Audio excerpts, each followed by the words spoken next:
Shalom. Haleluya. Puji nama Tuhan. Pada hari ini kita bersyukur karena kebaikan Tuhan, kita baru memulai ibadah sabat kita perdana tatap muka selama kita Zoom. Jadi baru hari ini kita pertama. Kita bersyukur pada Tuhan Bapa Yahweh oleh karena kasih setianya, oleh karena kebaikannya, Dia mengumpulkan kita di tempat ini. Amin. Haleluya. Kita akan memulai ibadah kita pada pagi hari ini. Mari kita bertenang diri, kita menyerahkan ibadah kita ke dalam Tuhan. Haleluya.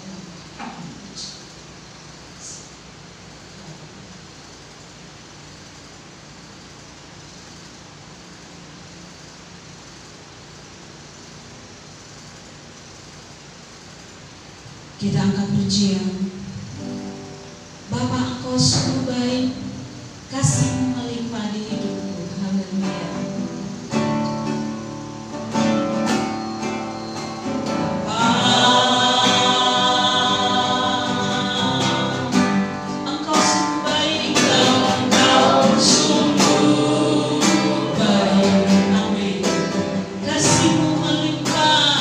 Kasih-Mu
kita akan masuk dalam doa pembukaan yang akan dibawakan oleh Bapak Gembala.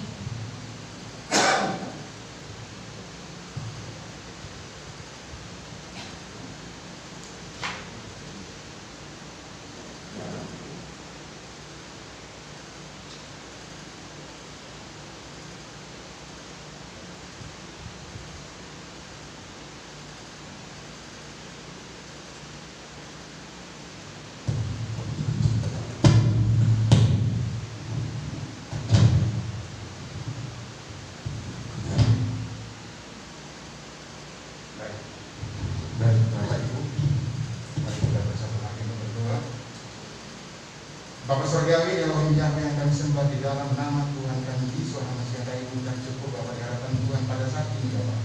Kami boleh ada di tempat ini, di rumah ibadah ini Bapak. Kami boleh bersekutu Tuhan, beribadah yang memuji dan memuliakan nama. Terima kasih juga Tuhan, kami naikkan diri Tuhan karena Tuhan sudah memimpin kehidupan kami, di mana kami boleh melakukan aktivitas kami selama 6 hari kami melakukannya Bapak. Sekarang juga saatnya kami ini diperbaharui oleh Tuhan, ingin dikuatkan oleh Tuhan, kami ingin mengetahui isi hati Tuhan.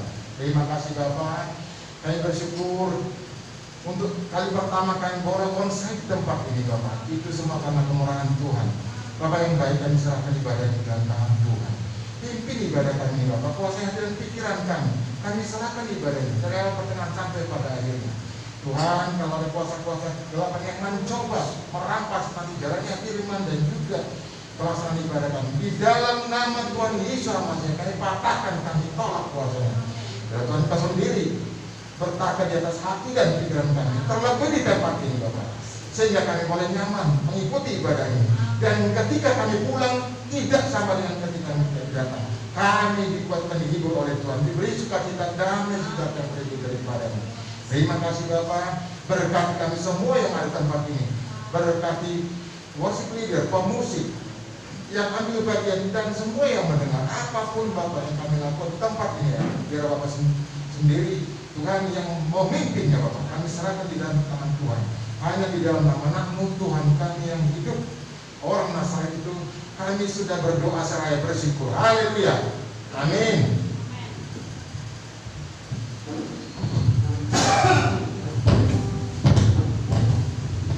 Haleluya, puji Tuhan. Kita masih bangkit berdiri. Mari kita bersorak bagi Tuhan karena Dia baik. Amin. Ada sukacita. Kita akan pujian. Besarkan nama Tuhan. Pujilah Dia. Haleluya.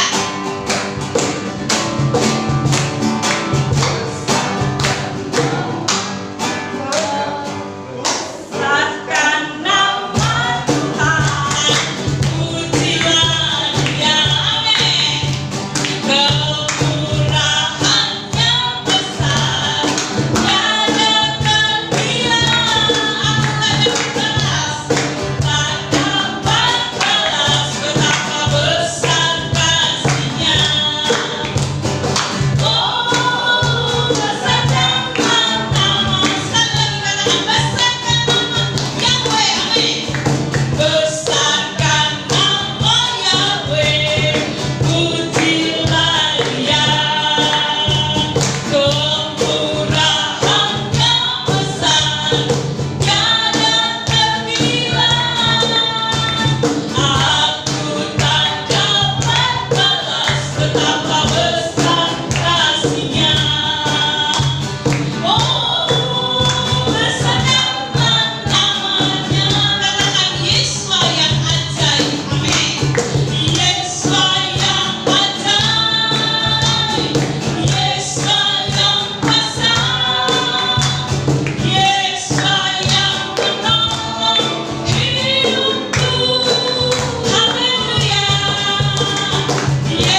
Haleluya.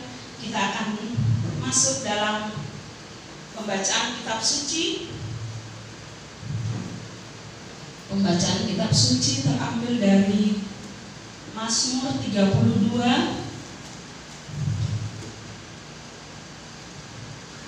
ayat 1 sampai dengan 11. Mazmur 32 ayat 1 sampai dengan 11 akan dibacakan oleh Bapak Dahlan Lubis.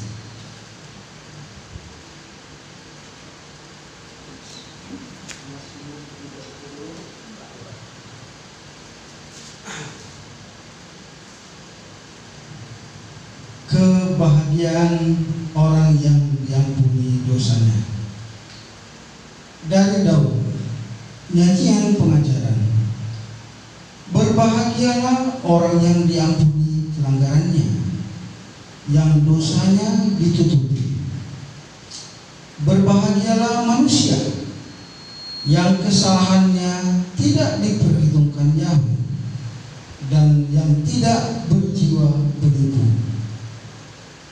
Selama aku berdiam diri, tulang-tulangku menjadi lesu, karena aku mengeluh sepanjang hari. Sebab siang malam tanganmu menekan aku dengan berat. Suku-suku menjadi kering, seperti oleh teriknya musim panas. Selah. Dosaku kuberitahukan kepadamu, dan kesalahanku tidaklah kusembunyikan. Aku berkata, aku akan mengaku kepada Yahweh pelanggaran-pelanggaranku, dan Engkau mengampuni kesalahan karena dosaku. Selah.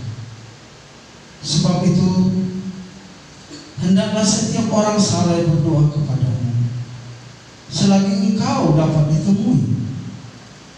Sesungguhnya pada waktu banjir besar terjadi, itu tidak menandanya. Engkaulah persembunyian bagiku.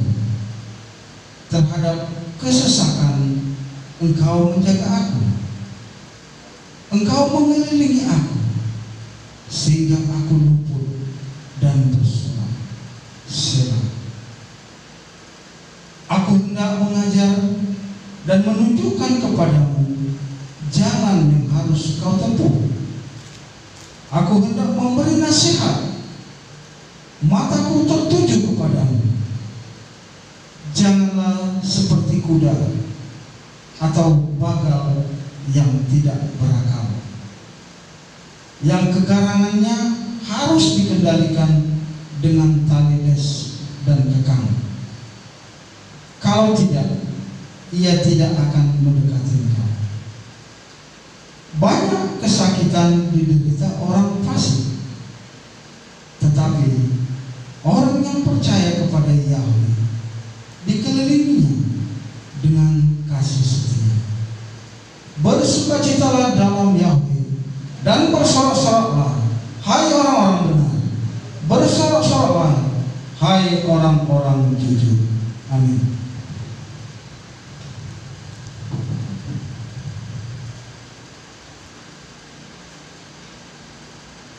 Demikian pembacaan kitab suci yang telah kita dengar bersama. Saya memberikan kesempatan bagi jemaat Tuhan yang ingin bersaksi, baik lewat kesaksian pribadi atau kesaksian pujian. Ada yang bersaksi? Iya. Salam Bapak Ibu semuanya. Puji Tuhan, saya boleh menyaksikan kemuliaan Tuhan ya. Ini semuanya saya saksikan betapa hari ini saya boleh bersuka cita ya, karena ada pertemuan pertama kali kita ya. Saya terus terang ya, selama Zoom walaupun kelihatannya di depan kamera kita bagus-bagus atau apa, sebenarnya hatinya nggak begitu karena nggak ketemu itu ya. Kadang-kadang juga di dalam kegiatan di Zoom itu juga kita nggak serius juga, kadang inilah ada kesempatan untuk ke belakang pokoknya ada aja apanya. Saya puji Tuhan, hari ini saya bersuka cita walaupun anak istri belum bisa datang karena ada riskan dalam pemulihan, dan juga saya bersuka cita untuk anak saya Priska. Rabu kemarin sudah diwisuda ya. Jadi puji Tuhan semuanya oleh karena kasih Tuhan. Kalau bukan karena Tuhan, kalau dihitung dari biaya saya nggak sanggup, tapi Tuhan pasti buka jalan lah. Jadi saya juga merasakan kita semua sini semakin kita diberkati, semakin kita erat di dalam perkumpulan kita, jemaat kita kira-kira ini, dan biarlah Tuhan juga menambahkan jiwa-jiwa kepada kita ya.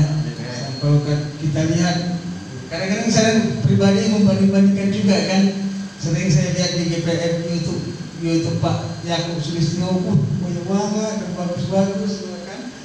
Punya dia, tapi kita ya nggak apa-apa, Tuhan bukan melihat itu, tapi yang baiknya kita bersyukur 2-3 orang berkumpul, Tuhan hadir, kita suka cita, itu adalah puji Tuhan ya. Itu yang boleh saya saksikan, yaitu bahwa sukacita kita hari ini begitu besar karena kita boleh berkumpul bersama-sama. Amin. Terima kasih. Terima kasih untuk kesaksian.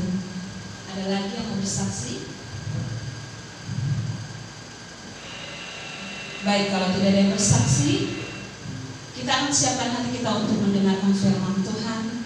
Dan sebelum saya serahkan kepada hamba Bapak Gembala yang akan menyampaikan firman Tuhan pada pagi hari ini, mari kita angkat pujian.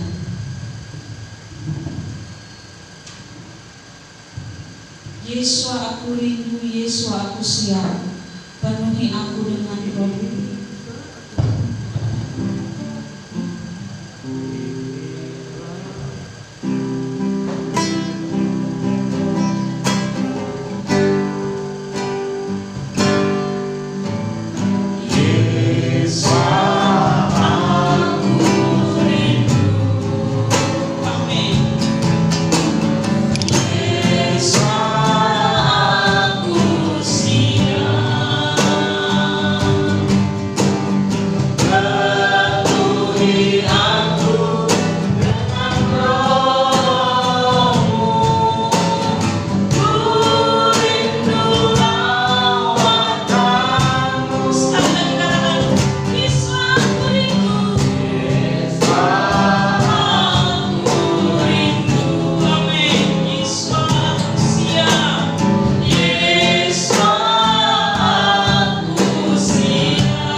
Kami sudah memuji Kau dengan puji-pujian yang kami naikkan.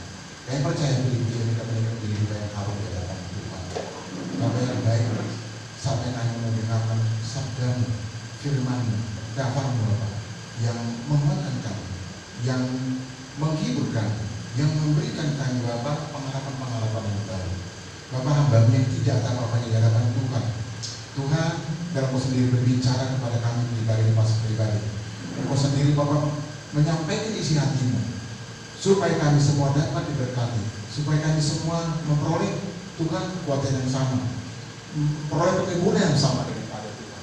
Terima kasih Bapak. Tuhan, mari Bapak berfirmanlah, karena kami sudah menyiapkan hati kami. Di dalam nama Tuhan kami Yesus Almasih, kami berdoa dan bersyukur. Haleluya. Amin.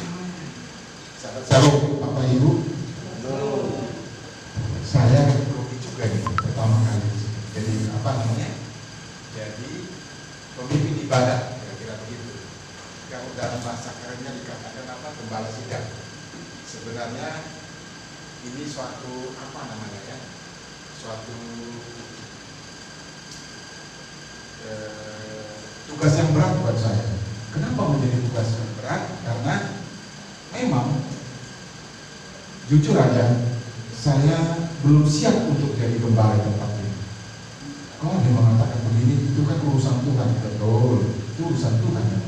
Tetapi sebagai manusia, nah ini sebagai manusia saya merasa punya apa ya, punya kekurangan, gitu. Punya kekurangan dan belum layak. Gitu. Tetapi oleh karena katakanlah Bapak Ibu Saudara atau sinode pusat kita memilih saya, gitu ya. Kalau saya katakan mau tidak mau, saya harus terima, itu salah. Tetapi saya ingat firman Tuhan yang mengatakan seperti ini, memberitakan kepada semua orang, menyampaikan kepada semua orang. Tugas ini kepada siapa? Kepada semua orang. Kepada semua orang. Berarti dalam hal ini saya ikut dong. Nah, berpedoman kepada itu Bapak Ibu Saudara, maka saya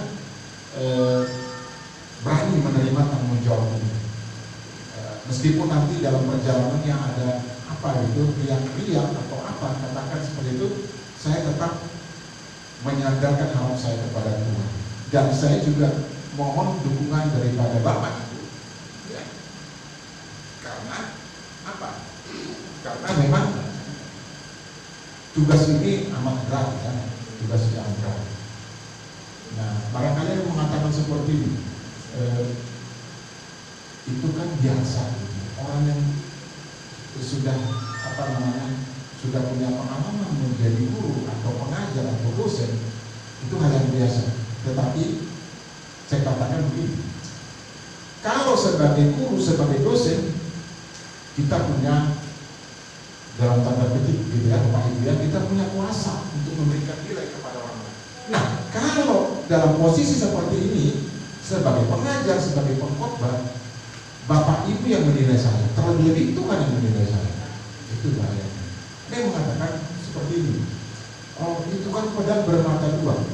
Kita menyampaikan kepada pendengar, tetapi kita juga harus melakukannya. Jadi tidak sepihak, pedang bermata dua ke pendengar, tetapi ke saya juga. Itu resikonya, dalam tanda petik resikonya. Tetapi kalau pengajar, begitu ada murid, ada mahasiswa yang agak nakal, misalnya nih, mohon izin Bapak Ibu, saya kasih C bisa, atau nggak lulus, wah saya kok. Tetapi kalau ini berarti saya harus lulus, kan terbalik. Tetapi apapun itu, ya saya kutip dari firman Tuhan, sepanjang kita melakukannya dengan niat, sepanjang kita melakukannya dengan aturan-aturan yang Tuhan berikan, semuanya masih berjalan dengan baik. Saya percaya. Oke, baik Bapak Ibu, kita masuk ke khotbah pada saat ini yang saya beri judul siap menjadi pemenang. Nah ini memang sering kita dengar, untuk menjadi pemenang seperti apa? Banyak para pengajar pengkhotbah membuat konsep-konsep tersendiri tentang apa sih yang dimaksud dengan pemenang, apa syaratnya. Barangkali kita sering lihat di di YouTube atau membaca di literatur, di media juga seperti itu. Pemenang itu kita pasti tahu apa artinya.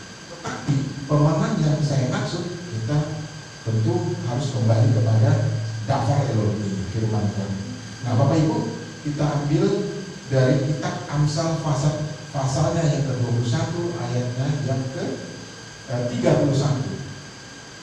Amsal pasal 21 ayatnya yang ke-31, saya bacakan untuk kita. Kuda dipersiapkan untuk hari peperangan, tetapi keselamatan adalah milik Yahweh.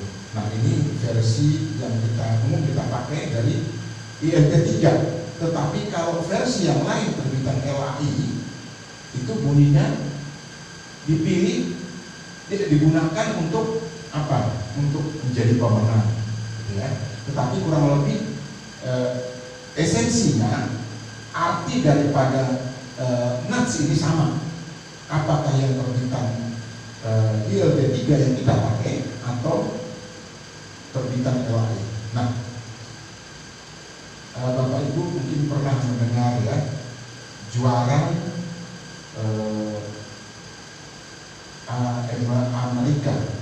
American Idol, namanya Kelly Clarkson. Kelly Clarkson ya. Ini juara nyanyi American Idol tahun 2002. Kelly Clarkson ini berangkat dari keluarga, mohon maaf, berantakan. Ayah ibunya bercerai, padahal ayahnya seorang insinyur, ibunya seorang guru. Tetapi memang di luar negeri, di Amerika itu hal yang lumrah, jadi lumrah ya, orang bercerai. Nah, anaknya ada dua. Salah satunya adalah Kelly Clarkson. Nah, sebagai seorang guru, tentu ibunya melatih Kelly Clarkson ini berperilaku yang baik, ya. Lalu kemudian menyuruh untuk apa? Untuk ke gereja, rajin ke gereja mereka. Dan dia katakan bahwa setiap hari Minggu, misalkan masih Minggu, ya, dia merayakan kebaktiannya, melakukan kebaktiannya pada hari Minggu, dan juga pertengahan Minggu atau hari Rabu ke gereja. Untuk apa? Dia ikut di paduan suara, ikut di kegiatan pemuda gereja, ya, pemuda-pemudi maksudnya. Nah, di situ dia melatih kemampuannya untuk menyanyi. Nah, karena teman-temannya mendorong dan dia juga merasa bahwa dia mampu seperti penyanyi-penyanyi sekuler, ya, atau penyanyi-penyanyi rohani gitu, yang terkenal. Dia merasa mampu. Akhirnya apa? Pada sekitar tahun 2001 atau tahun 2000 gitu ya, dia coba-coba menyampaikan rekaman suaranya, demo, dalam istilah musik disebut demo dari lagu-lagu yang dia ciptakan. Selalu Pak Johnson, beliau katakanlah Kelly Clarkson ini menawarkan demo kasetnya kepada perusahaan-perusahaan rekaman. Apa yang terjadi Bapak Ibu? Semua menolak. Hanya ada 1-2 yang menerima. Itu pun perusahaan yang tergolong kecil. Di sana dia merasa kok jaga terus, gitu ya. Dia merasa tidak dihargai karena ada satu yang yang menerima demo lagu ini, tetapi kesannya merendahkan Kelly Clarkson. Kenapa? Karena dikatakan ini saya terima ini demo kamu, tetapi untuk pendamping atau pelengkap dari penyanyi-penyanyi yang sudah terkenal lainnya. Nah, dia merasa nggak terima. Lalu ada event yang namanya American Idol tahun 2002. Apa yang terjadi? Dia menjadi pemenang, dia menjadi juara.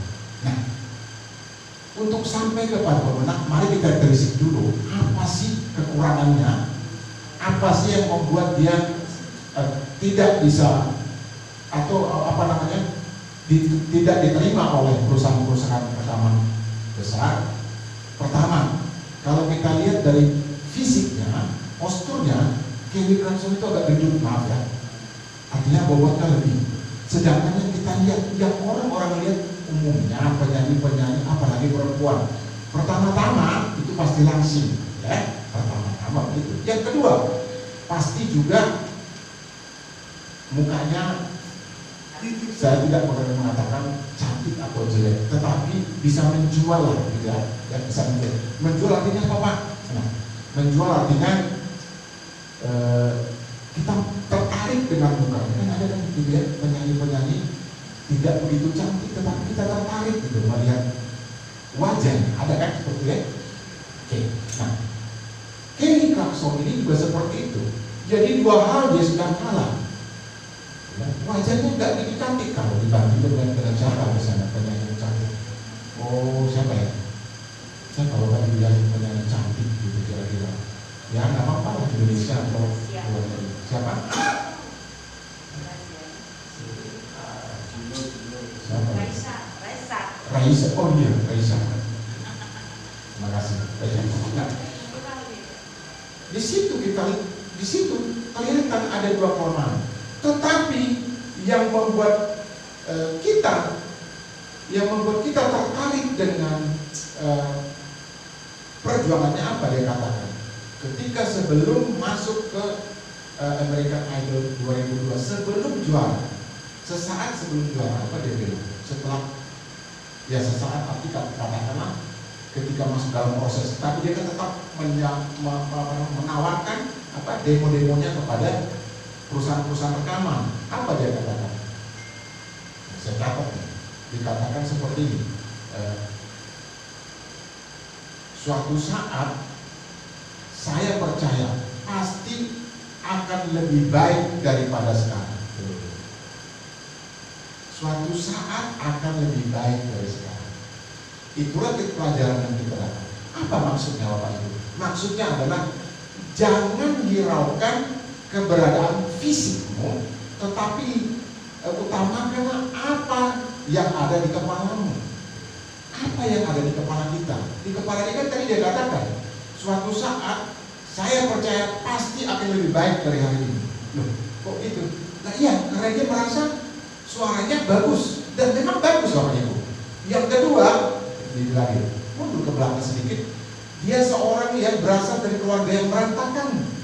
Ayah ibunya bercerai. Lalu dia pun pernah bekerja sebagai apa? Penyobek tiket di bioskop itu loh. Maaf ya, ini perempuan yang musik itu kan kelihatannya rendah ya. Sobek tiket itu loh, yang di bioskop. Lalu bioskopnya bubar, pengangguran lagi dia. Apartemen tempat mereka tinggal kebakaran, tidak lagi dia. Bahkan dia pernah jadi apa ya? Jadi sales yang itu, sales telemarketing ya, telemarketer gitu kan namanya. Nah, itu dia sempat seperti itu. Tetapi dijalani dengan tabah. Kata kuncinya tabah. Dan itu tadi juara American Idol. Nah sekarang karena ketabahannya apa sih yang dia dapat? Wah, dia sudah kaya raya, termasuk terkaya di dunia ya. Kan kita susah kalau ukurnya 1 sampai 100. Kadang-kadang orang yang menyembunyikan hartanya tidak melapor, jadi tidak diketahui. Tapi kalau Kelly Clarkson itu bisa diidentifikasi kekayaannya. Kenapa? Karena Kelly Clarkson ini dia punya talk show sendiri seperti Oprah Winfrey ya kalau dia punya acara televisi tersendiri.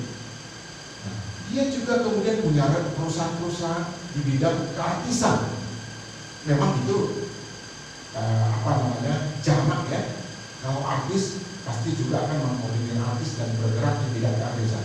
Tetapi ini yang menjadi luar biasa bukan hanya satu, tapi banyak perusahaan di bidang artis dan direktur. Nah, kemudian apalagi sekarang dia justru menjadi curi dari Amerika. Menjadi curi.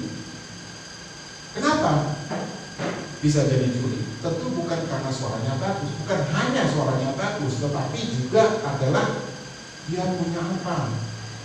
Punya perilaku, punya apa namanya?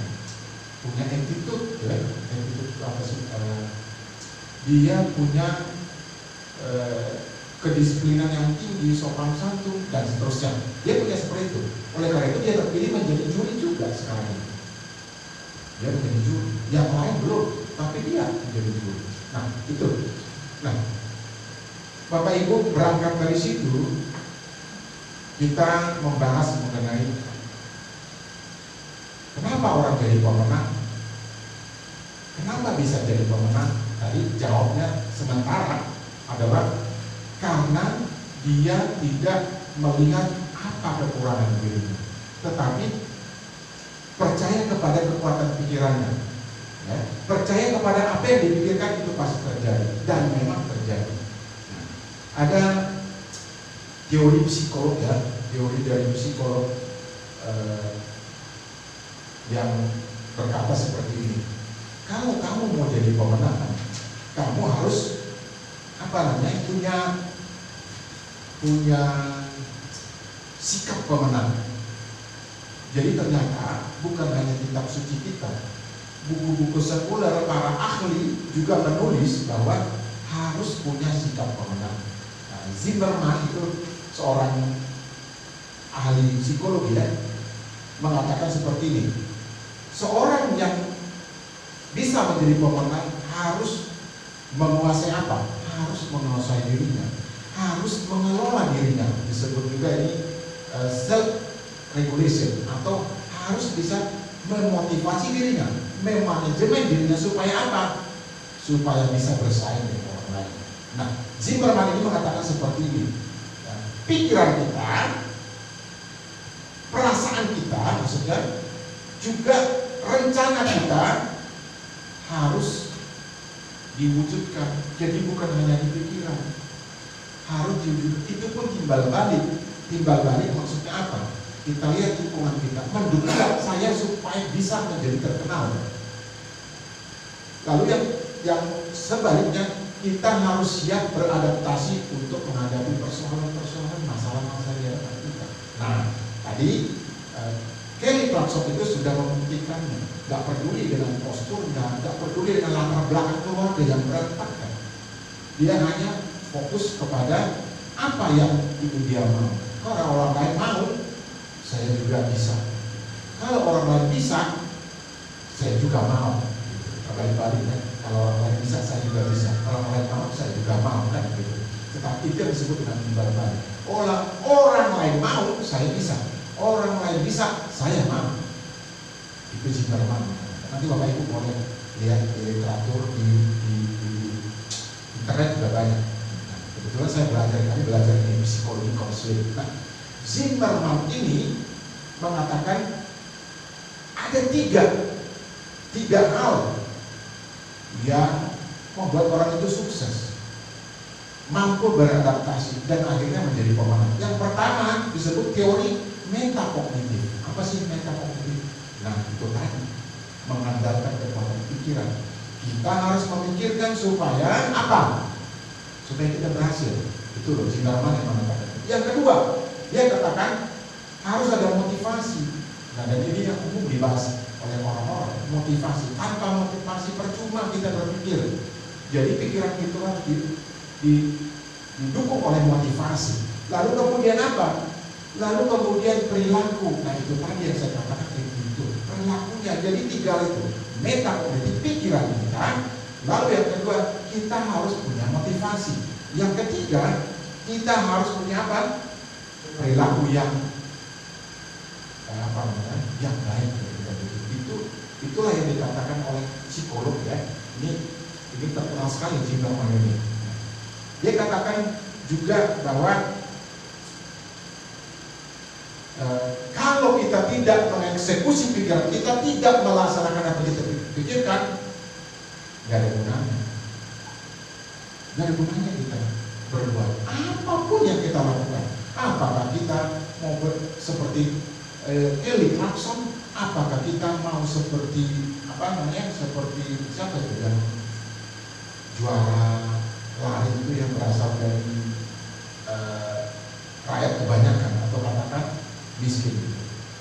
Atau ini, saya pernah baca itu siapa itu pemain sepak bola yang dari Afrika, saya lupa namanya, berasal dari rakyat miskin. Itu kemarin di koran.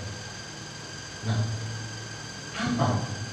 Dia di Afrika, di negaranya Kamerun atau apa, Samoa atau apa ya? Di Liga Inggris. Dia bermimpi, jadi mimpi dulu nih, bermimpi untuk menjadi seorang apa? Seorang pemain sepak bola mereka. Dan terwujud sekarang. Atau John Weah mungkin pernah dengar yang jadi presiden sekarang ya, menjadi presiden. Itu juga berasal dari rakyat kebanyakan. Tetapi mereka mengelola pikirannya, terus punya motivasi dan perilakunya dijaga. Kalau tidak mana bisa jadi presiden. John Weah tidak mungkin.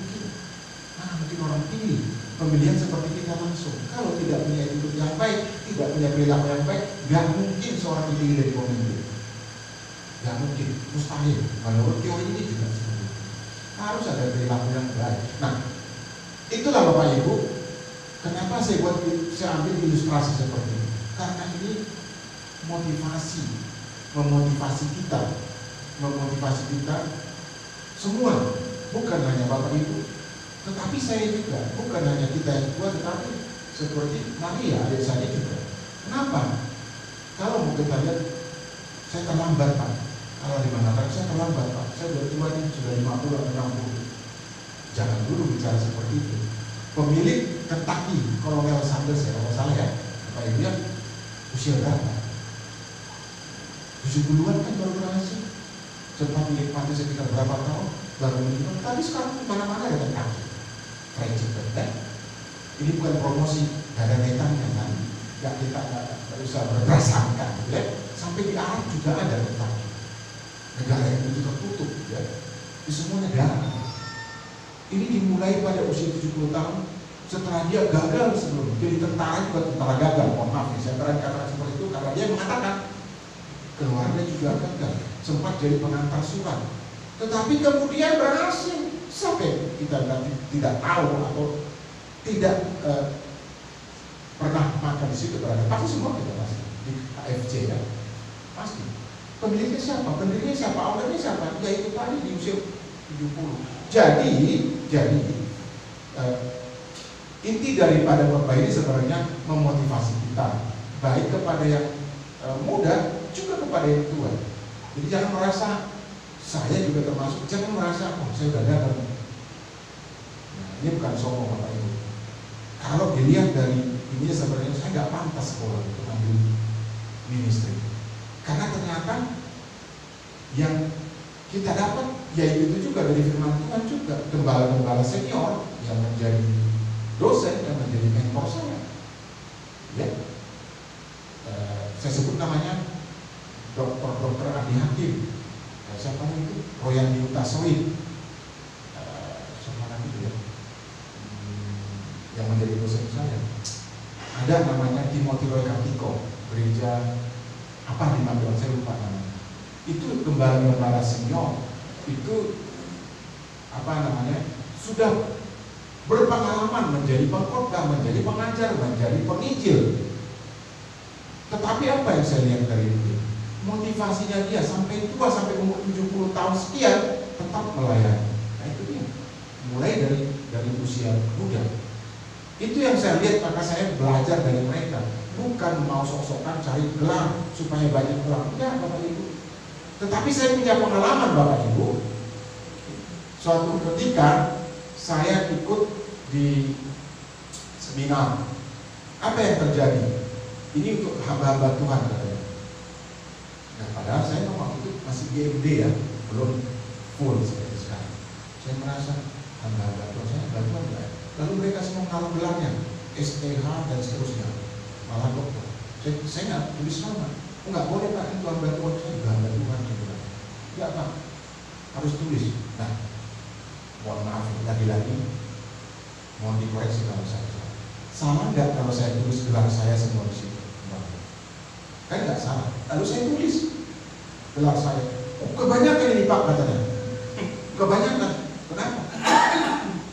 Keluar ini saya, jiwa saya bukan sebagai lembaga ya, bukan sebagai pelayan. Ya jiwa pengacara.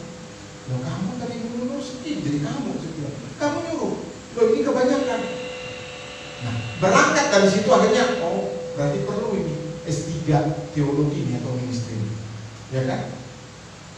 Nah, akhirnya apa? Singkat cerita, pada kesempatan yang saya ikut, saya tulis gelarnya. Nggak ada lagi yang nanya, nggak ada lagi yang mengatakan, wah ini nggak perlu gitu. Nggak perlu, karena apa? Memang semua menaruh gelarnya, paling tidak MTH, MPD, ya. Nah, saya juga ikutan, dan soalnya akhirnya saya tulis juga semua lengkapan gitu. Wah, rumahnya Bapak, kalau itu dia memang ada gereja saya memang kecil, saya bilang. Cuma kami, akhirnya mereka sekarang, ya abang pendeta. Nah, saya sekarang jadi abang pendeta. Abang pendeta. Terpaksa, mau nggak mau. Disuruh nulis, dia suruh pekerjaannya apa? Kalau saya tulis dosen, nah ini tuh hamba-hamba tuh atau pelayan, saya tulis. Tuh kemarin di webinar, abang pendeta, disebut namanya. Kalau saya sebut ya Bapak Ibu kita. Jadi segitu, kadang-kadang sekarang yang berdua siapa? Abang pendeta Sinaga. Nah, kayak itu. Kadang-kadang perlu kita sombong juga sedikit. Tetapi kan dia nyuruh saya sombong, tulis Pak semua namanya. Enggak, saya tulis, ini untuk hamba Tuhan kan. Saya merasa saya ada SK-nya loh kan gitu, ada SK-nya dari Kemenang kan gitu, DMD paling tidak seperti itu. Nah, akhirnya apa yang terjadi? Jadi terima sekarang, dan bahkan saya sering disuruh berdoa di hadapan itu tadi, di hadapan para senior itu ya, termasuk juga rektornya, di hadapan rektor STTIK saya di situ, STTIK. Dan saya boleh juga pengumuman nih, nanti tanggal 2 Desember wisuda, tetapi bukan di Jakarta, adanya di Magelang di gereja Pak Timothy Roy itu, ya. Nah, katanya apa? Gratis Pak di situ. Ya nggak apa-apa. Namanya gratis kan selalu kita antusias kan. Ya kan umumnya kan begitu sebagai manusia. Nah, kita akan ke sana.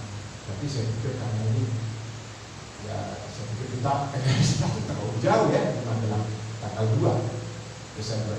Nah itu ujung-ujungnya dapat seperti, tapi tujuan saya sebenarnya bukan untuk menyombongkan diri, tetapi lagi-lagi nih, supaya kalau dia mau saya bisa, kalau dia bisa saya mau. Kan tadi kan disuruh tulis gelar, nggak saya tulis, hampir saya nggak dikasih masuk. Begitu saya tulis, ini kebanyakan. Akhirnya mau nggak mau saya harus sekolah ministry, mau nggak mau. Tetapi ada nggak gunanya? Saya pikir pasti. Nggak sekarang, nanti ke depan. Mungkin untuk pertama ini karena baru-baru, ya terus terang aja di hadapan Bapak Ibu mungkin baru seperti itu. Tetapi ada satu hal yang saya dapat di sini. Ternyata saya tidak perlu apalagi nervous lagi melihat orang, siapapun, ya siapapun, karena sama ternyata semua. Yang dibahas adalah firman Tuhan juga. Kan Tuhan berikan kita hikmat untuk membahas firman Tuhan, menafsirkan, asal jangan menambah, mengurangi, jangan salah. Nah, itu pelajaran yang saya dapat. Yang kedua, ini jadi setengah kesaksian ya, kesaksian mini disebut.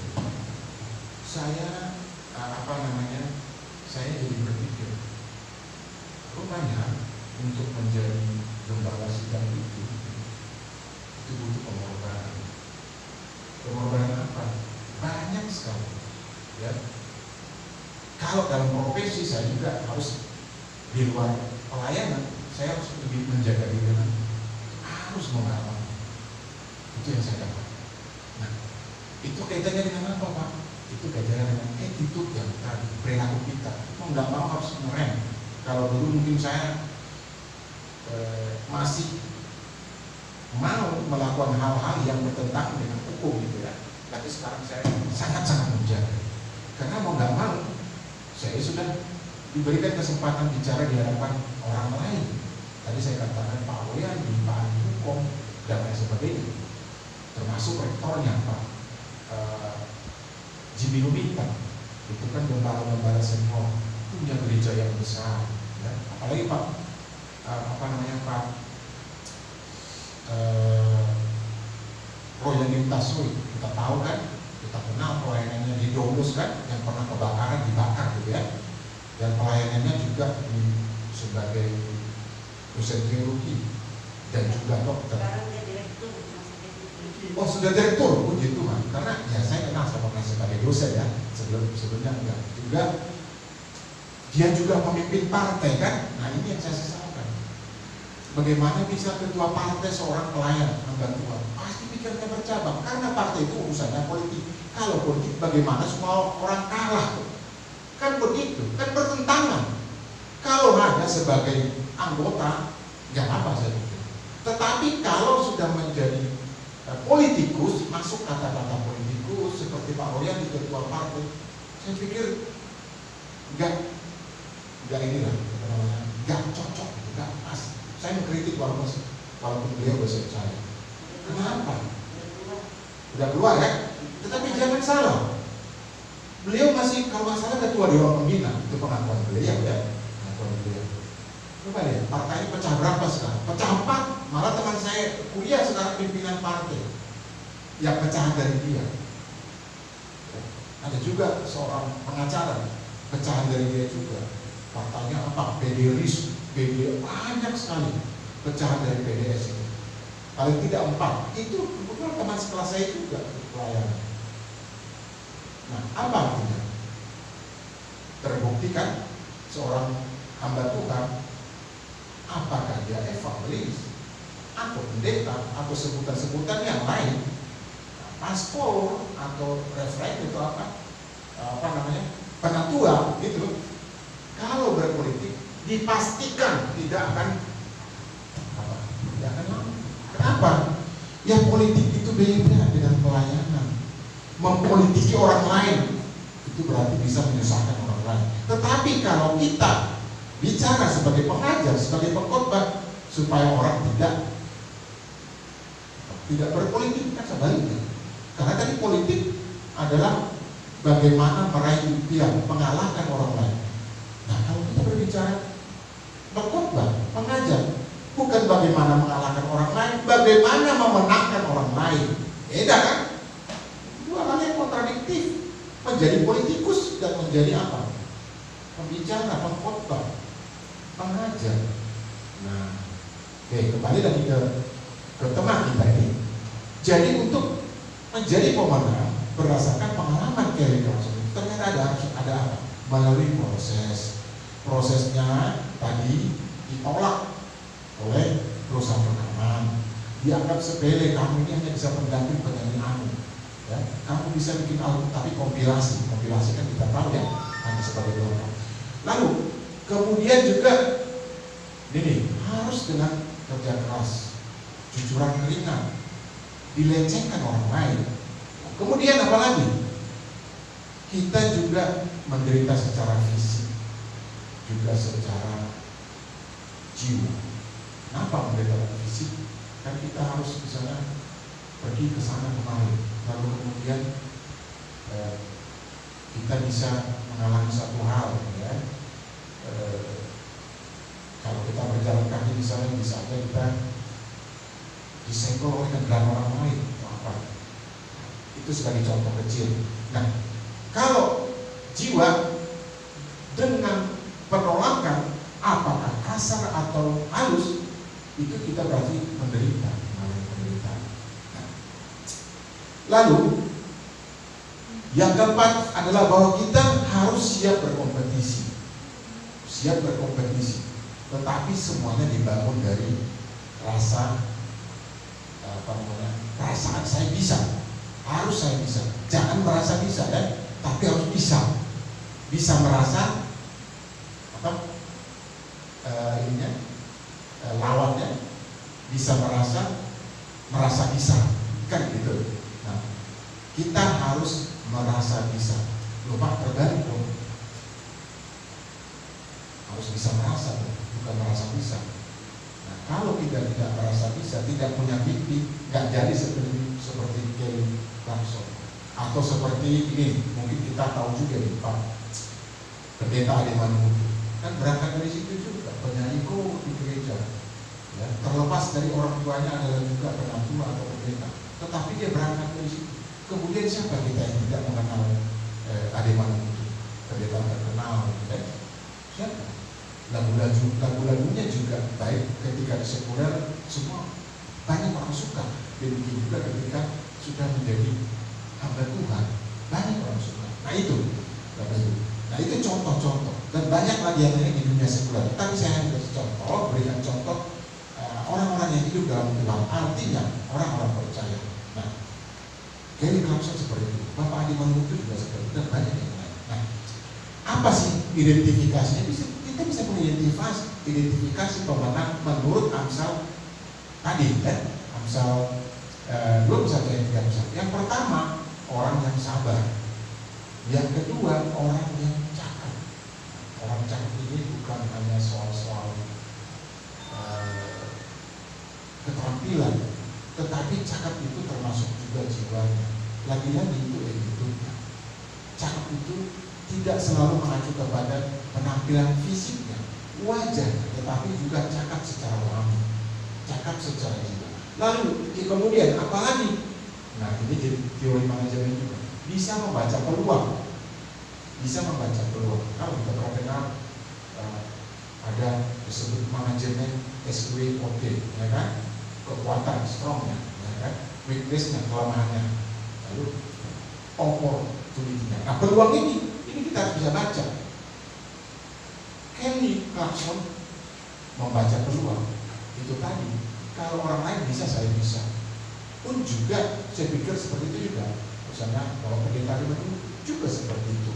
Nah, lalu kemudian apa? Kita tahu kelemahan kita. Bagaimana cara mengetahui kelemahan kita? Yaitu dengan banyak mendengar. Ya. Saya punya pengalaman dengan kawan-kawan di kuliah. Boleh nggak banyak sedikit ya Bapak Ibu ya? Ada 3 orang saya wawancarai. Mereka tidak tahu bahwa saya sedang mewawancarai mereka. Ketika ujian kemarin sampai kemarin, kan kita ada ujiannya 3 ayat. Sampai pertama apa dulu proposal, yang kedua kemarin ujian yang saya absen melayani. Saya merasa bersalah, tapi kalau tidak nanti kapan saya tamatnya gitu. Di situ ujian kemarin itu di Mega Bendel itu saya dapat dari 3 orang pengalaman yang sebenarnya saya boleh jujur di hadapan Bapak Ibu, saya tidak ada apa-apanya. Nah, ada yang namanya, saya sebut aja inisialnya, pendeta AK. Ini orang Dayak menjadi pelayan. Dia tinggalkan general manager dari Garuda Indonesia di Medan. Dia pensiun dini hanya untuk menjadi pelayan Tuhan. Apa istimewanya Bapak Ibu? Saya tanya itu bertiga. Tanpa orang tahu, saya kata. Karena saya pikir orang-orang ini aneh. Bukan aneh. Orang ini pasti punya sesuatu. Dan benar Bapak Ibu. Apa yang saya dapat dari Bapak Akai? Mantan general manager Garuda. Beliau itu kemana-mana naik sepeda. Rumahnya di Tangerang, menginjili ke Sukabumi naik sepeda. Kemarin ke Megamendung, dari Tangerang naik sepeda. Apa yang saya dapat? Dia setiap di suatu tempat capek gitu, lalu duduk minum, ada orang di dekatnya, mulai tawarin aqua, air mineral, ditawarin kue. Udah terkenal belum?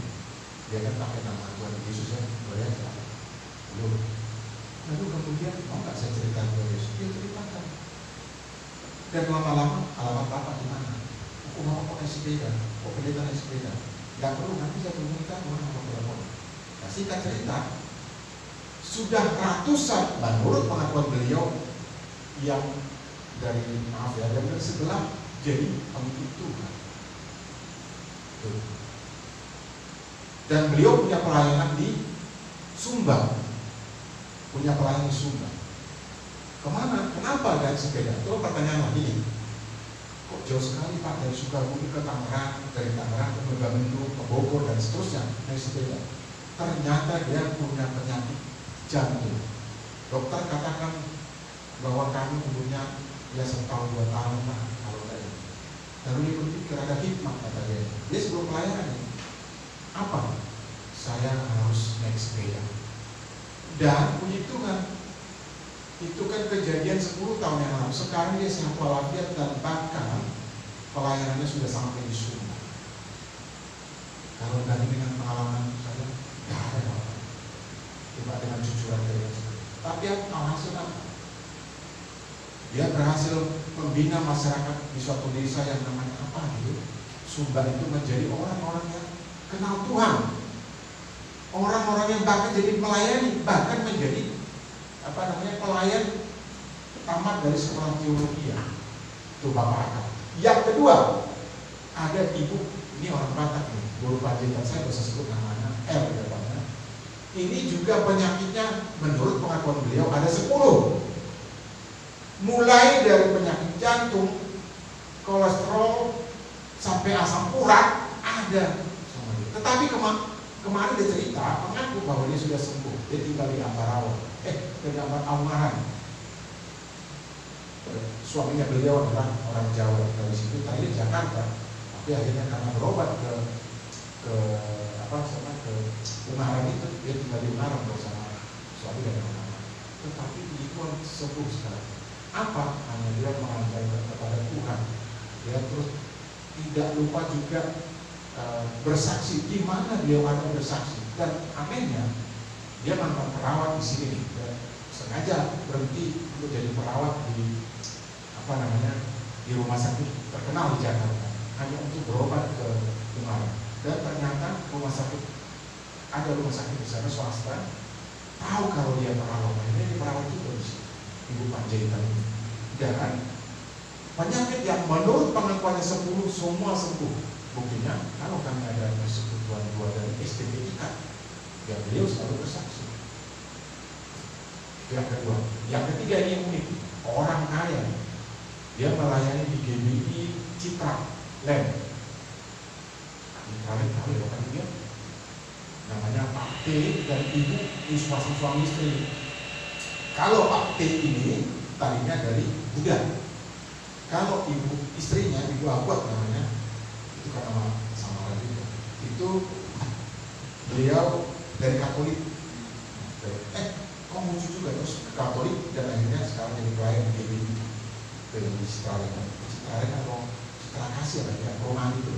Nah, apa yang saya dapat dari beliau ketika saya wawancarai secara tidak formal gitu. Kalau di gerejanya dia tidak hanya majelis, bukan gembala sidang, ini suami istri. Tetapi apa? Kalau ada urusan orang berduka, meninggal dan mengalami masalah sakit penyakit kelemahan tubuh, pasti dia yang dikirim oleh gembala sidangnya, suami istri ini Pak T dengan Ibu Abuat ini untuk melayani. Lalu saya tanya apa hukumnya di pertanyaan Pak Sumat ini juga, kata beliau, nggak ada saya pengen tahu apa kan? Saya suka cita melayani orang yang berduka cita. Dapat lagi saya teori, sukacita melayani orang yang berduka cita. Kalau saya tidak bisa itu Bapak itu. Dulu saya melihat orang mati aja, orang meninggal, saya takut. Tetapi ini urusannya begitu ada yang meninggal, bukan hanya di GBI itu tertentu itu namanya itu tadi, tetapi juga orang sekitar dan bahkan juga yang bukan Kristen. Luar biasa kan? Lalu saya tanya, Ibu uangnya dari mana? Dapat dari mana? Ya dari saya lah, bukan dari gereja. Bukan dari gereja, saya bilang, oh bukan. Kamu tanya, namanya naluri bertanya saya selalu tinggi ya. Memang ibu bisnisnya apa? Ternyata pengusaha restoran dan pengusaha macam-macam. Jadi ibu di gereja kenapa dari sana kenapa? Ibu kan sudah dokter sekarang, dokter medis. MTH juga. Wah, gaji hidup jadi kemarin berapa? Udah saya mengajar lah pokoknya dengan tua yang ngurusin. Jadi urusan ibu dan bapak atau urusan orang meninggal sebenarnya, iya. Urusan orang sakit ya. Sudah berapa ini ngurusin saya? Oh, udah ratusan sampai ribuan yang kami makamkan. bukan hanya di gereja ibu. Pokoknya yang mengaku Kristen di sekitar kan tempat tinggal saya, di sekitar gereja saya urus itu. Terkenal itu kan. Nah, jadi motivasinya untuk melayani itu jelas, ya. Motivasinya untuk melayani itu jelas. Itulah pengalaman yang saya dapat ketika saya berkuliah. Dan banyak lagi yang lain, ya. Dan banyak lagi yang lain. Dan ada juga yang lebih sedih sebenarnya. Dia hanya guru honorer sampai sekarang belum diangkat, tapi tetap aja dia usahakan untuk berkuliah sampai S3 ministry. Nah, dari mana uangnya saya nggak tahu juga Pak. Ibu Alfa namanya, suaminya juga dari agama lain, dia tarik, tapi sampai sekarang dia pekerjaannya masih tidak menentu hanya sebagai guru honorer, tetapi dia sabar dan kemungkinan dia akan menjadi dosen juga di sini, karena memang itu kesetiaannya tinggi terhadap sekolah. Nah, itulah Bapak Ibu yang mau saya gambarkan. Motivasi itu ternyata sangat penting. Kita tidak bisa hanya berpikir itu menjadi pemimpi.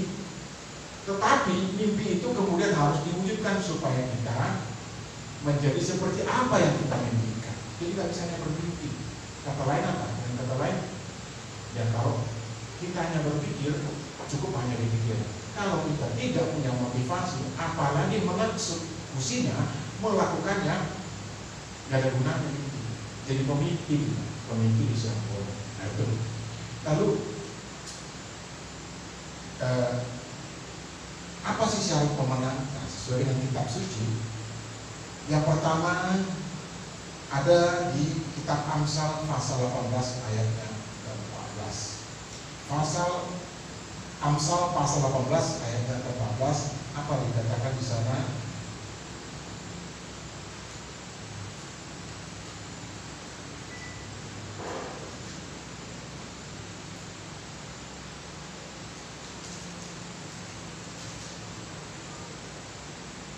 Ya, dikatakan roh seseorang dapat menahan penyakitnya, tetapi siapakah dapat menanggung roh yang hancur? Nah, jadi kita harus bersikap positif. Seberat apapun sakit penyakit, seberat apapun masalah yang datang, kalau semangat kita patah, gak ada gunanya. Walaupun fisik kita kuat, kalau semangat patah, kita kafirkan itu ya, gak ada gunanya. Gak bisa ulangi ya Bapak Ibu ya. Roh seseorang dapat menahan penyakitnya, tetapi siapa yang menanggung roh yang hancur? Bagaimana kita mau mengatasi masalah kita kalau roh kita, kalau jiwa kita, kalau kemauan kita sudah kandas, atau dalam bahasa psikologisnya semangat kita sudah tidak ada. Jadi saya senang Bapak Ibu kalau mengatakan seperti ini. Semangat itu betul firman Tuhan seperti itu. Nah, itu yang pertama. Jadi kita harus punya roh yang menyala-nyala supaya kita mampu nantinya menjadi pemenang. Yang kedua, kita harus mengandalkan Tuhan di dalam apa yang kita rencanakan, apa yang mau kita berbuat. Nah, itu saya ambil dari Amsal 18 juga, Bapak Ibu. Ayatnya yang ke-21 dikatakan seperti ini. Mati dan hidup ada dalam kuasa lidah, dan orang yang mencintainya akan memakan buahnya.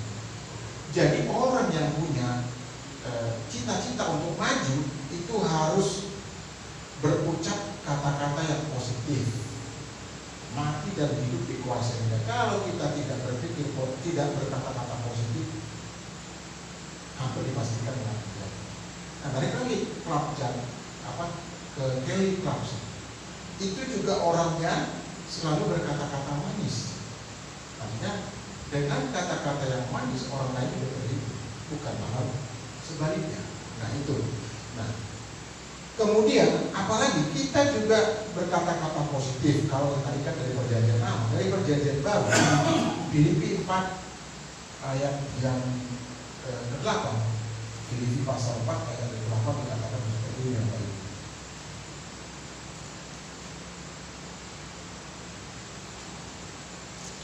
Mohon maaf ya saya nggak bisa hafal ini nih firman Tuhan seperti gembala kita terdahulu, jadi saya harus baca-baca.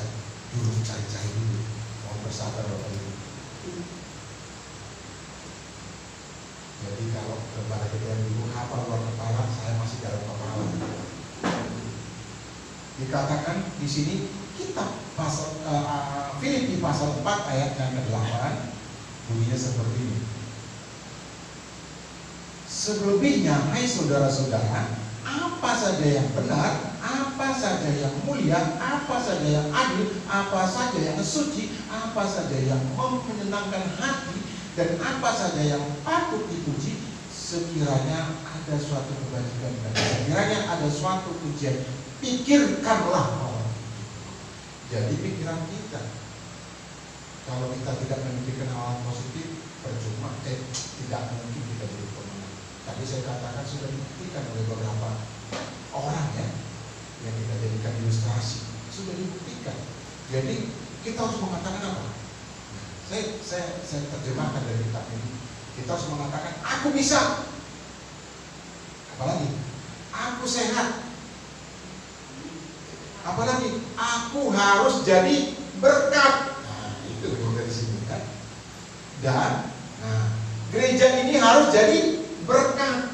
Itu yang positif dari Filipi 4 pasal 8. Aku bisa. Ya, mirip kan dengan tadi yang dikatakan oleh Kelly Maxwell. Aku sehat. Itu tadi Ibu Panjaitan 10 penyakitnya tuntas. Aku harus jadi berkat. Itu tadi Ibu Pak T dengan Ibu Akbar senang melayani orang berduka cita, sukacita melayani yang berduka cita. Nah itu, aku harus jadi berkat. Lalu gereja ini harus jadi berkat. Nah ini dia yang tempat untuk wisuda nanti di Magelang, di gereja Kristus Pembaruan, baru saya bilang GKP, yang pendeta terkenal ada di YouTube, banyak kan, banyak apa namanya penontonnya, subscriber juga banyak. Dia harus menjadi berkat buat kalian. Bayangkan 50-60 orang yang mau wisuda nih. Dia katakan tadi malam nih, Bapak, Ibu, gratis katanya. Tapi minat katanya. Coba selama sehari itu makan minum gratis, dan gedung itu digratiskan untuk kita mulai wisuda. Itu diberkatkan gerejanya. Nah, itu dia. Jadi itulah sebenarnya inti dari apa yang kita bahas pada sahabat ini Bapak. Jadi tidak boleh dilepaskan dari 3 hal tadi, pikiran kita, lalu motivasi kita, lalu kemudian perilaku kita. Ya. Dikatakan oleh Filipi 4 ayat 8, aku bisa, aku sehat, aku harus jadi berkat. Gereja ini, gereja Kemuliaan Firman Kerabat Indonesia Bekasi harus jadi berkat. Amin. Ya. Oke. Lalu kita juga harus membiasakan melihat, mendengar sebelum berbicara. Saya juga belajar dari Pak T itu dan Ibu Akbar. Dia mengatakan seperti ini, saya senang mendengar. Loh, Ibu kan sekarang berbicara dengan saya. Ya, karena Bapak tanya. Kalau tidak, saya lebih senang mendengar. Loh, mana bisa pengajar apa namanya? Nggak banyak ngomong, saya bilang. Kan modal kita, hamba Tuhan itu modal ngomong, saya bilang. Kalau ngomong salah, urusannya dengan Tuhan. Benar, ya Tuhan juga yang menilai, saya bilang. Iya, tapi saya lebih senang Pak mendengar. Seperti Bapak ini bicara, kalau Bapak tanya, ya Bapak aja yang cerita. Saya dengar. Kan sama aja. Pengalaman Ibu kan sudah puluhan tahun, sejak remaja Ibu sudah jadi pelayan. Mungkin bedanya Ibu tidak mau jadi jadi gembala sidang, saya katakan, karena ada bisnis lain. Tapi terlepas dari situ, ya pokoknya enggak gitu juga Pak, saya tetap lebih senang mendengar. Itu dapat lagi saya teori yang baru. Lebih senang mendengar daripada berbicara. Ya. Itu dia Ibu yang tadi. Lalu kemudian apa? Kita juga tidak perlu terburu-buru. Ya. Tidak perlu memaksakan diri. Itu ada di kitab Yeremia pasal 17 ayat 5 sampai 7. Nggak usah saya baca apa itu ya. Nah, mungkin nanti akan kita bagikan di apa namanya di Facebook kita. Lalu ini yang terakhir kesimpulannya, harus banyak berdoa. Harus banyak berdoa. Ini yang terakhir. Saya contohkan Daniel, ya. Daniel pasal 6 ayatnya yang ke-10 sampai dengan 13. Daniel pasal 6 ayatnya yang ke-10 sampai 13. Banyak berdoa. Jadi kita teladani, kita tiru sikap dari Daniel yang berdoa 7 kali sehari. 7 kali, 3 atau 7 kali ya. Dan kita jelas bahwa Daniel mengajarkan kepada kita berdoa itu adalah kunci dari segalanya. Kita punya impian, kita punya motivasi, kita berperilaku yang baik itu yang baik. Nah, tetapi kalau kita tidak berdoa sama juga, masalah juga maksudnya. Maka ada semboyan di luar mengatakan berdoa dan bekerja. Berdoa dan bekerja atau bekerja dan berdoa, mana yang dulu? Berdoa dan bekerja atau bekerja dan berdoa? Kerja dulu, kalau ada kerjaannya mau bekerja apa? Berdoa dulu. Kerja dulu lah, dia punya kerjaan baru berdoa. Ada pengangguran. Nah, jadi bekerja dulu baru berdoa. Berdoa. Bukan berdoa baru bekerja. Gak ada kerjaannya. Nganggur. Tapi itu tadi loh.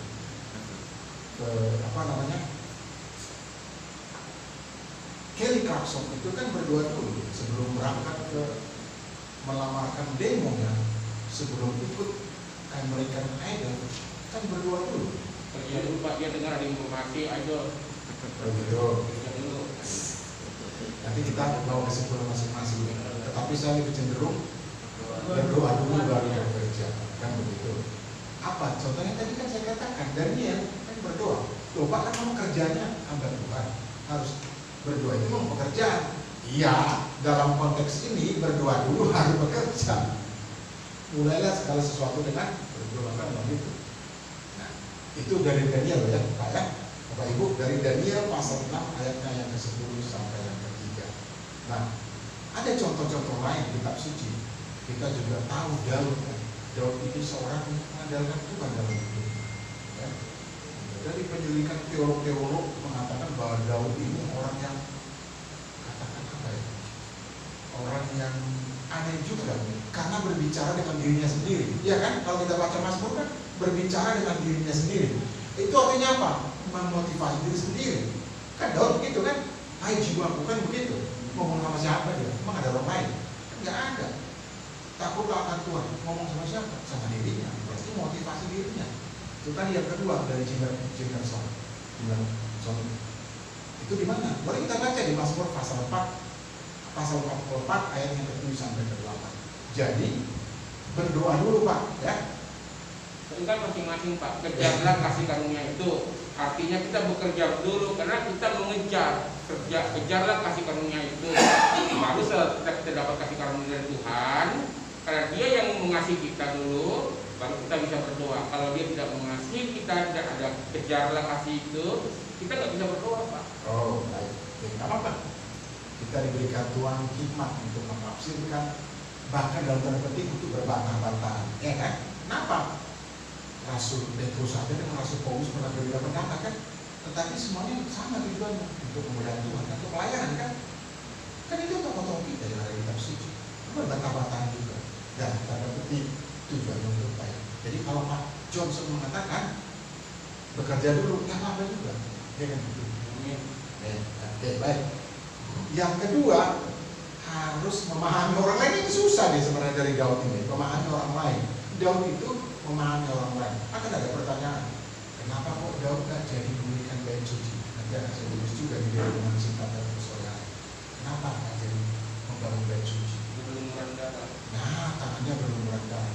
Tetapi ada juga mengatakan begini Pak, teolog-teolog terkenal karena dia sibuk memikirkan kemenangan. Meskipun dia orang yang berdoa, tapi lebih banyak sibuknya. Sibuk itu apa? Berperang. Akhirnya apa? Bapak ya, Tuhan tidak mengizinkan dia untuk membangun bait suci. Yang jadi adalah anaknya, kan begitu. Nah, jadi itu. Jadi kita juga harus memahami orang lain. Nah, memang itulah kelemahan Daud. Kenapa? Sibuk tadi berlumuran darah, sibuk berperang berlumuran darah. Dan memang pada saat itu di sekitarnya juga lawan semua, lawan semua di sekitarnya. Beda ketika Salomo sudah aman, ya, nyaris aman kan begitu, meskipun dari beberapa hal banyak tantangan. Tetapi di zaman Daud tuh yang luar biasa yang bisa kita contoh dari Daud adalah mengandalkan Tuhan, tadi berdoa, juga memotivasi dirinya. Ayo jiwaku, berbicara dengan diri, berbicara kepada orang lain juga, tapi terlebih-lebih berbicara kepada Tuhan. Dengar akan Tuhan, berarti kan dia memotivasi dirinya untuk mendengar Tuhan. Kelemahannya hanya di situ, bahwa Daud ini untuk berdoa kita jadikan contoh untuk memotivasi, tetapi kesibukannya itu kemudian membuat dia tidak bisa mewujudkan apa yang diinginkan. Apa yang diinginkan? Memang ini perintah Bapak Allah juga, dan Tuhan juga untuk membangun bait suci. Baik penafsiran ini. Tetapi saya yakin, saya percaya bahwa Daud ini kita jadikan contoh dalam kehidupan.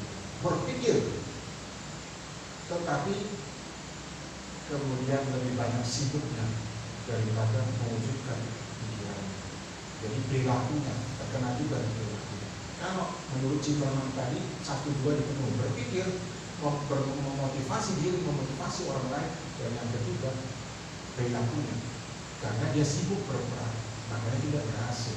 Itu yang dari Amsal 21. Nah, oleh karena itu kesimpulannya apa itu adalah yang pertama, mari kita menyerahkan semua apapun yang akan kita lakukan kepada Tuhan. Jadi kita serahkan apapun itu. Dan kita berdoa dulu kan, menyerahkan semua yang akan kita lakukan kepada Tuhan dan berserah kepada Tuhan. Yang terakhir, kita harus membuat perencanaan dengan matang, jangan sibuk sendiri. Jadi kalau kita sudah berpikir melakukan, kita lakukan, kita eksekusi. Jangan sibuk sendiri dengan urusan seperti yang dicontohkan di kitab suci, seperti Daud sibuk sendiri. Jadi itulah kesimpulan daripada renungan singkat kita pada sahabat ini. Menyerahkan semua kepada Tuhan, artinya berdoa dulu sebelum bekerja, dan yang kedua membuat segala sesuatu dilaksanakan dengan matang dan tidak sibuk sendiri. Kalau gitu boleh dikatakan harus fokus loh. Ya, harus fokus. Jadi, itulah pelajaran yang kita dapat dari kitab Amsal pasal 21. Baik, mari kita berdoa untuk menutup firman Tuhan.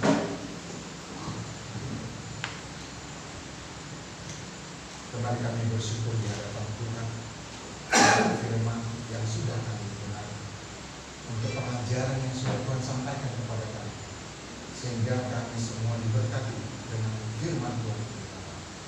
Kami boleh melakukan segala rencana-rencana kami, tetapi kalau kami tidak terlebih dahulu menyerahkan semuanya kepada Tuhan, pekerjaan-pekerjaan yang kami rancangkan tidak akan pernah berhasil dan kurang berhasil. Oleh karena itu, Bapa di surga, ajar kami untuk kami senantiasa menyerahkan apapun yang kami lakukan, berdoa kepadamu, memohon belas kasihan, sehingga kami dapat melaksanakan, mewujudkan apa yang ada di pikiran kami. Semuanya untuk hormat dan kemuliaan Tuhan. Terima kasih Bapak, Anda sudah selesai menyampaikannya, dan Tuhan Engkau sendiri yang menggenapinya bagi kami. Terpujilah nama Bapa, di dalam Yesus Mesias kami berdoa seraya bersyukur. Haleluya. Amin. Kembali ke Ibu Maria.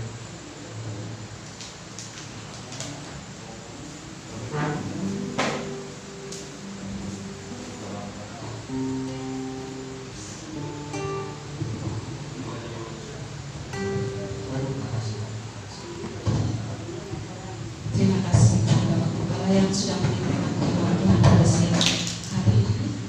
Biarlah firman Tuhan yang kita dengar menjadi rema dalam kehidupan kita dan dapat kita lakukan dalam kehidupan kita sehari-hari. Kita akan memberikan persembahan. Sebelum kita memberi, kita akan masuk dalam doa persembahan yang dibawakan oleh Bapak Krisno.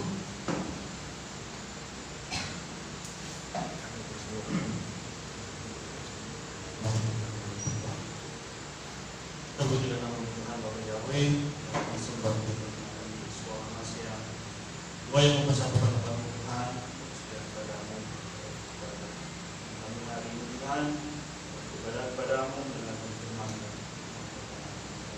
kami supaya menjadi tema dalam kehidupan kami sehari-hari, dan kami dapat mengikuti segala ketetapan Tuhan. Terima kasih untuk Abamu yang telah memberikan firman kepada kami, serta berkati kehidupan dan layanannya. Juga kami Tuhan, sementara kami akan berikan persembahan, kiranya serta berkati anak-anak persembahan ini, yang pengusaha, yang guru, yang pengajar maupun yang lain-lain Tuhan, kiranya Kau berkati anak-anak dan ibu-ibu kali di persembahan ini, menjadikan ini sebagai suatu hal bahwa kami harus mengembalikan apa yang kami punya, kami mengasihi Kau. Hanya di dalam nama Yesus Masih ucapkan syukur Bapa. Haleluya. Amin.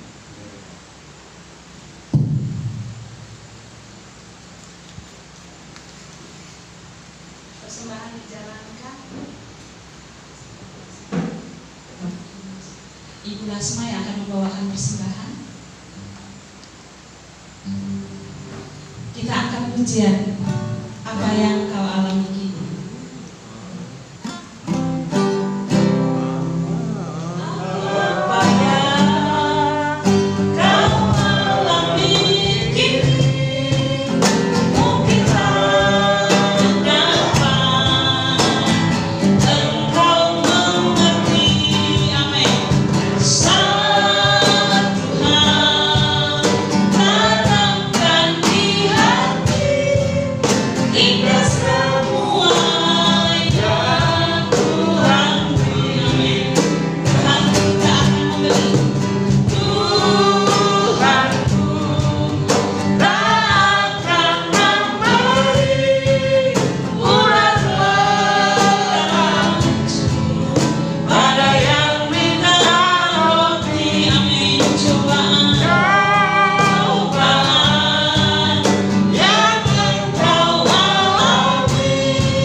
Sampai 100 kali lipat. Amin. Nah, sebelum kita mengakhiri ibadah kita, ada pengumuman? Baik, kita akan masuk dalam doa syafaat. Sebelum kita masuk dalam doa syafaat, mari kita angkat pujian. Kami memuji kebesaran-Mu, Yahweh. Yahweh.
bagaimana cara menjalankan kehidupan kita sehari. Mari kita tenang untuk kita sepakat dalam doa. Mari kita berdoa. Segala puji syukur kami naikkan ke hadapan hadirat Bapa yang baik, Tuhan Yesus Mesias, Yahweh Elohim hidup dan berkuasa. Kami sangat bersyukur atas saat yang indah ini Tuhan, karena kami boleh berkumpul memuji membesarkan nama-Mu, merayakan Sabat-Mu yang kudus. Terima kasih Tuhan, begitu besar-Mu, begitu kasih setia-Mu kepada kami, biar kami boleh hadir di tempat ini. Terima kasih Bapa. Kami mengucap syukur pula atas apa yang kami lakukan di tempat ini, pujian kami, penyembahan kami, bahkan persembahan kami kepadamu. Namun semuanya itu Tuhan sangat kecil yang kami lakukan kepadamu Tuhan, tidak sebanding apa yang Tuhan berikan kepada kami. Bahkan firman kebenaran yang kami sudah mendengarkan. Kami yakin dan percaya bahwa Roh Kudus sendiri yang memeteraikan semuanya itu di dalam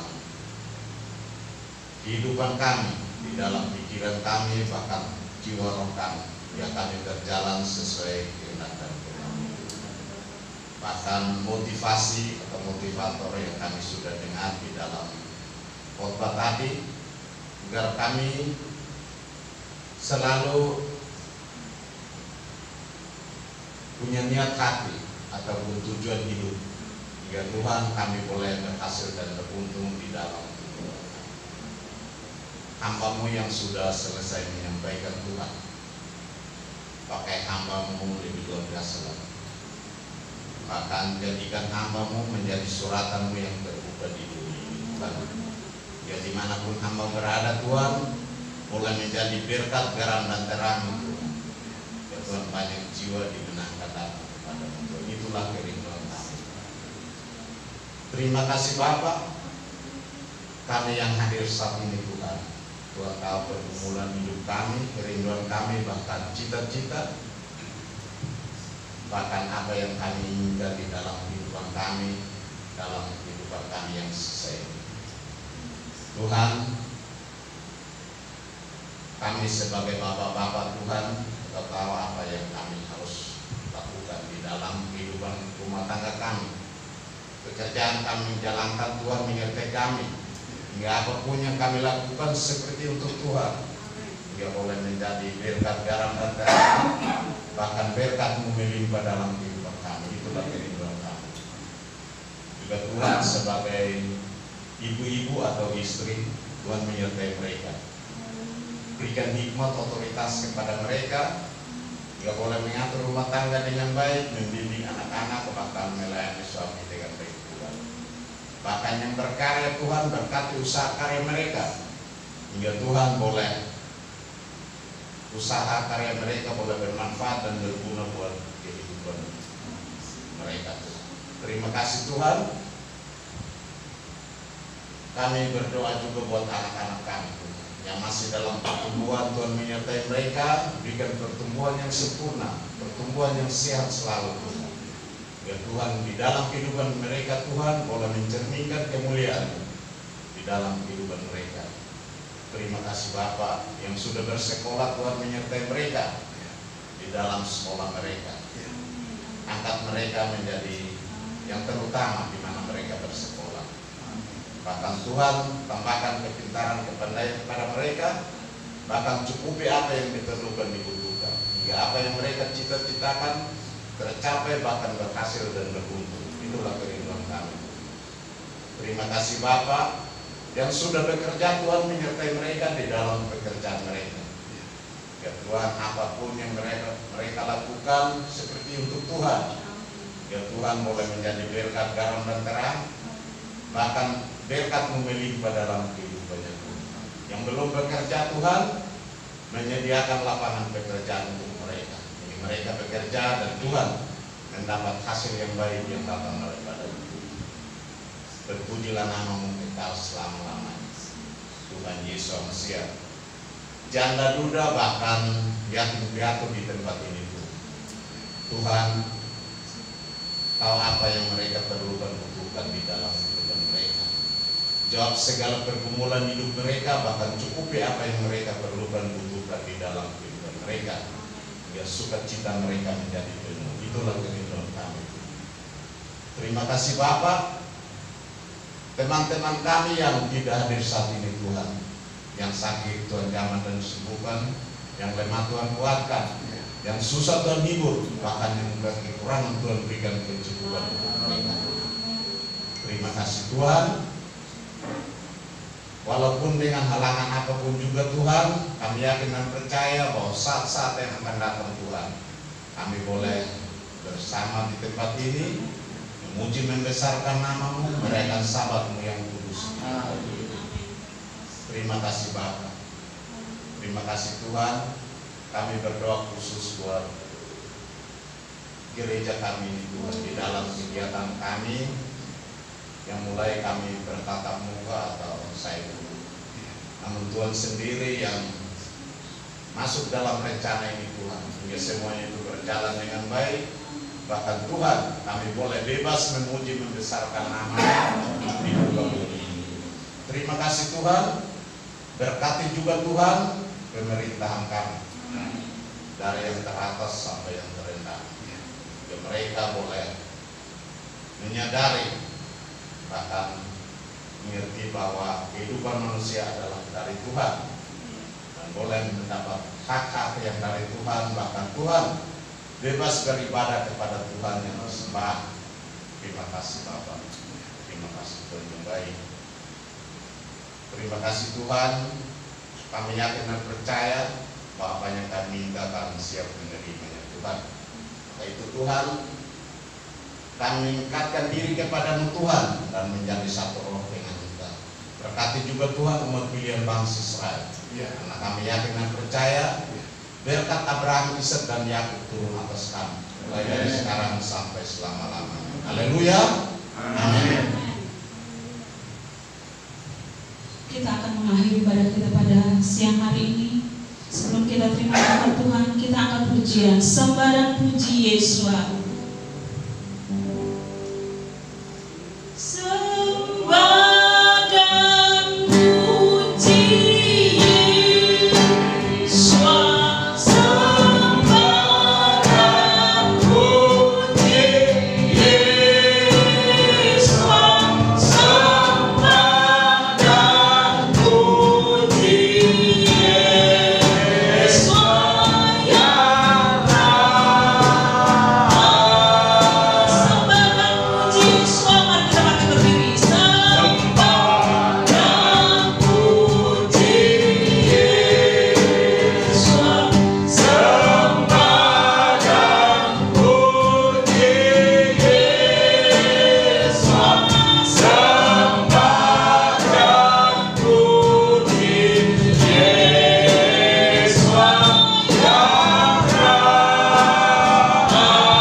Kami bersyukur Tuhan karena Engkau sudah memimpin ibadah kami.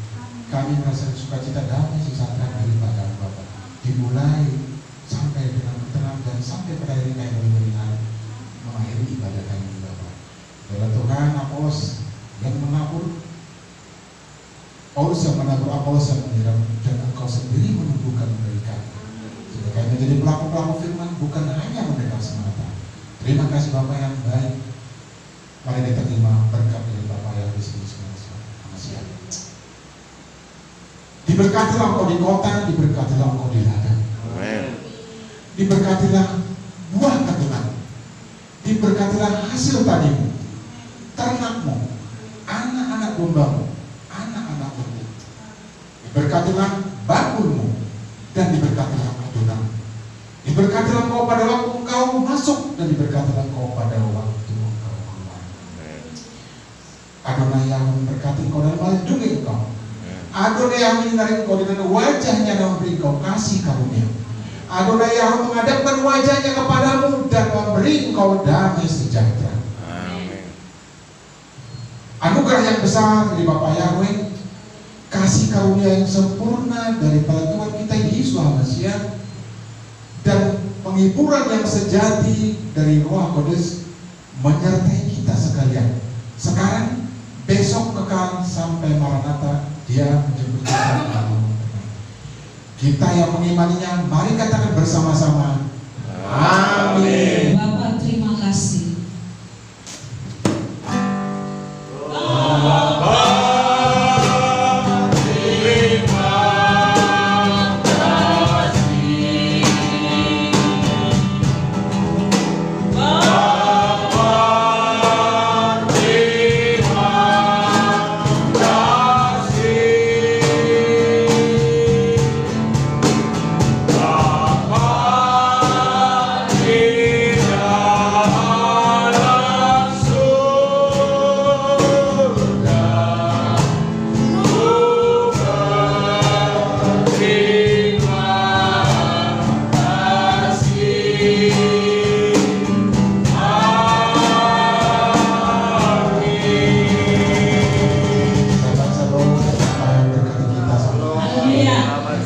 Selamat Sabat, Tuhan Yesus memberkati.